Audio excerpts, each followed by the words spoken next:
my sister insurance money, and I took the insurance money and I was like, okay, you know, I'm going to do right by this, you know, because I wasn't gambling, so that didn't matter. And I was like, hey, I want to get some kind of, like, I didn't have good credit. I was like 25, 26. And I was like, I remember meeting somebody who did credit, and she was like, oh, I can get you instant credit instantly. Like, I'm like, how can you do that? Like, good credit. She was like, you could just get a CPN. And everybody we probably knows have known someone that's had a CPN at some point. What's a CPN? It's, I don't even know what the proper terminology for it is, but it's like they give you a social security number and then you build the social security number up. So when people see this misuse of a social security number, they think I went and stole people's social security numbers or something. That wasn't the case. I bought a CPN from a credit lady, and I don't know if it was somebody's actual social security number or if it was something they created. I don't know, but that's where that came from. All right, so homegirl actually went to jail for using the CPN and also other related charges when it comes to taxes and stuff. You know, she was out here finessing. She wasn't like these regular people that got a CPN. They go get a car, they go get an apartment. She was getting large sums of money. But there's one thing that I want to read from the Department of Justice.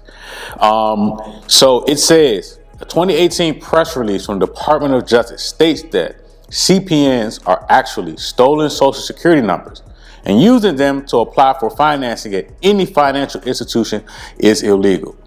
Now, I know there's going to be a lot of people down in the comments that talk about how they use CPNs. Let me break it down for you idiots that don't understand. The Department of Justice, aka fuck around and find out crew, will lock you the fuck up if they catch you using these CPNs. And I've been saying this for a minute.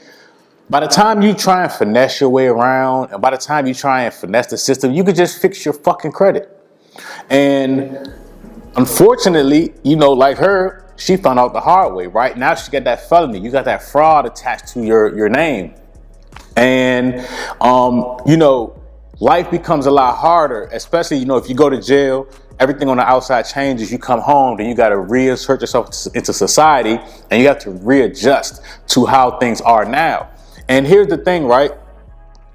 When you have fraud attached to your name, it's hard, or any felony, it's hard to get somewhere to live, an apartment to live in a rental, it's like an apartment complex or a house.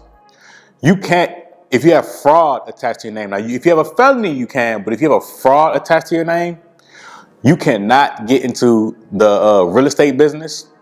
It's illegal for you to own things such as ATM machines. It's going to be hard for you to open up bank accounts. Like, it's such a clusterfuck of stuff that happens once you get involved and charged, especially by the feds, with fraud.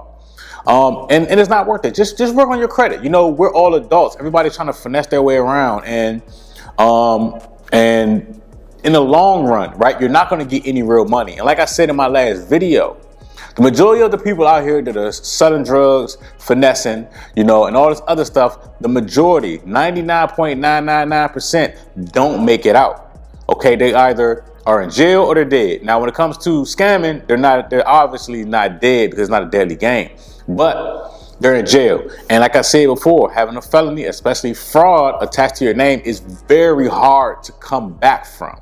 Very hard. Okay.